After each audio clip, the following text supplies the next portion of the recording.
Let's continue our conversation now about critical race theory in schools. It's not just parents pushing back against the woke mob, but also students, including really young ones. Here's a little girl giving a speech to teachers and other school officials about the mixed messages they are sending in the classroom.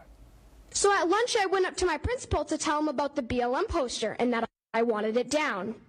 He said it's not coming down. I was like, yeah, it is, because the school board said on May 25th, no BLM or politics in school. We all understand the meaning. It is a political message about getting rid of police officers, rioting, burning buildings down while King Governor Welch just sits on his throne and watches. You cannot even follow your own rules. If you're going to do that, why do we follow any rules we deemed unfit or ridiculous?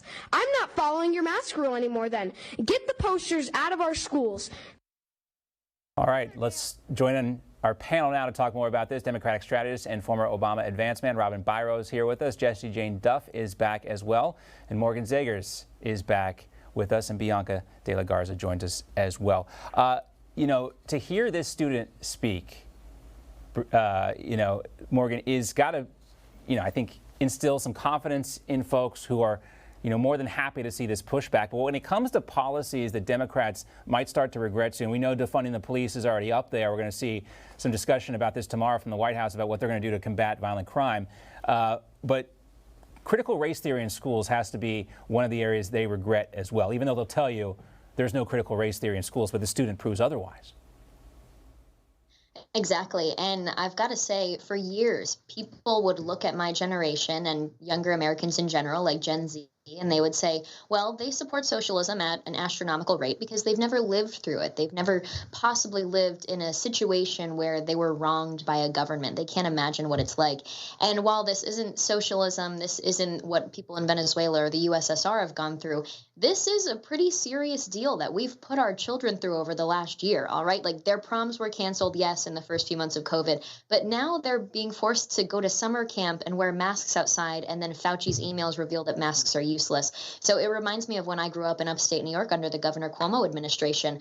I had no faith in government because I always saw headlines when I was in high school of his corruption trials of all of his best friends that were getting money through secret deals. I will say, though, I'm happy to see parents and children speaking out, because it used to be a situation where major information on history, economics, and policy was left out of the classroom. That was more of a passive indoctrination. Now we're experiencing active indoctrination, where the left is trying to not only leave information out about history and economics, they're actually changing curriculum, adding curriculum that's fully indoctrinating our kids. And what's even more important is Black Lives Matter fundraised $90 million over the last year in 2020. And they have said before in interviews that they intend to not only become people who just riot in the streets whenever they get mad, they want to have infrastructure and have serious policy changes across the country. I think it's going to be to continue to push CRT. And so having kids, teachers, and parents speak out is going to be our way of fighting back against that. Robin, a lot of these teachers and teachers unions and Democrats, they want to gaslight us to believe that there is no critical race theory being taught in schools. And if that's the case, then how do you explain what this 9-year-old girl is saying? John, critical race theory has been taught in schools since 1976. This is nothing new, but it is the latest boogeyman from the right. I want the viewers to understand what critical race theory is. It studies the way that the law intersects with issues of race, and it challenges mainstream approaches to achieving racial justice. But that Robin, sounds good. And in its purest form, it is something good. Those who study it are not bad. The people who seek to throw it out, I have an issue with. True, Robin, but you listen to people like Joy Reid, and she says that Republicans want to eliminate race education from school. And I was in 8th grade, and I remember specifically in Georgia public schools being shown pictures of Emmett Till and what happened to him. And these were the lessons that I was taught in the 1990s. And so that was racial education, but and that stuff still exists in the curriculum today. But what was being taught now, Jessie, is that not only that, but also that all white people are bad, and that you're just as bad as the people who lynched Emmett Till, basically because the color of your skin. Yes, it has changed since the 70s, and it's gotten to a point where it is basically accusing whites of all that is wrong, and that there's a victim mindset.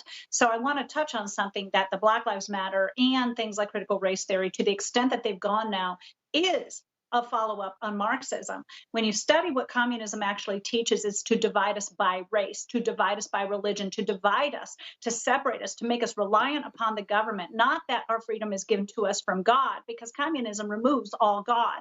So BLM does aggressively promote a Marxist ideology. It does want to separate us. It does want us to have this empathy for a cause that is actually aggressively undermining the structure of our communities by going after police, by going after a structure where you must now pay into them, pay to play, so to speak. You look at all the corporations that donated millions of dollars into the BLM movement, when we find out that it's really done nothing for the victims of those families that have come out and outspoken about police violence. So, it's a hypocritical organization, but it's basically funded under a Marxist ideology.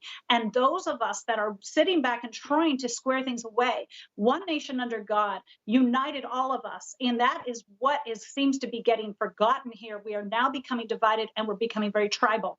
And I think a lot of the concern stems from parents who sort of didn't know what exactly was being taught in their kids' schools. Now when schools were closed and they're listening in, they're saying, hold up. What are they learning? Where are they getting this from? Who's teaching our children these things that perhaps children we know are young and they're impressionable? And I think parents just want to have some idea and some control of, okay, what are the values that are being implanted as a software into my child's mind? And Morgan, as the founder of Young Americans Against Socialism, if you look back in history, children can be manipulated. And I think it is just a matter of saying, what was our country founded on, and what is real here? And you just blur the lines when you have no control over who's teaching your children. And a lot of people, their kids are in public school. They don't have, the choice to send them to an elite private school. So I think it's a discussion that has to be happening across America and everyone's home. And, you're saying, what are my kids learning? And do I agree with it, with my moral compass and my values? No, absolutely. I agree. What's more concerning, I'm frustrated with what Robin said, because right now over 4,500 schools are teaching 619 Project or critical race theory, and that curriculum specifically teaches kids that we weren't founded in 1776 to seek freedom from an oppressive government in England. Instead, we did it so that we could keep slavery on America's shores. And so it's gone from a situation of, oh, we need to take down Confederate soldier statues, to, oh, we need to take down statues of our founders and Abraham Lincoln because they were slaveholders. And now we need to do things like replace the American flag because it's archaic, according to the radical left. So this is ultimately a cultural revolution, and they're teaching our kids from a very young age to hate and despise our country's founding with no respect for it anymore. So this is not just a little, playing games and playing politics and getting tribal. I say this is cultural revolution, and it's disappointing to see Robin would say that. We'll give Robin a couple seconds to respond there. I have young children that are school-aged in public school. I just want them to be taught that everyone is equal, and I want for everyone to have equal opportunities. It's important they learn history so that we don't repeat some of the lessons that were unfortunate to go through. And Robin, I think that's the point here that I think a lot of conservatives are trying to make. Nobody is against teaching history. In fact, Republicans seem to be, and conservatives seem to be the ones trying to save history, not rewrite it and only tell one side of the story.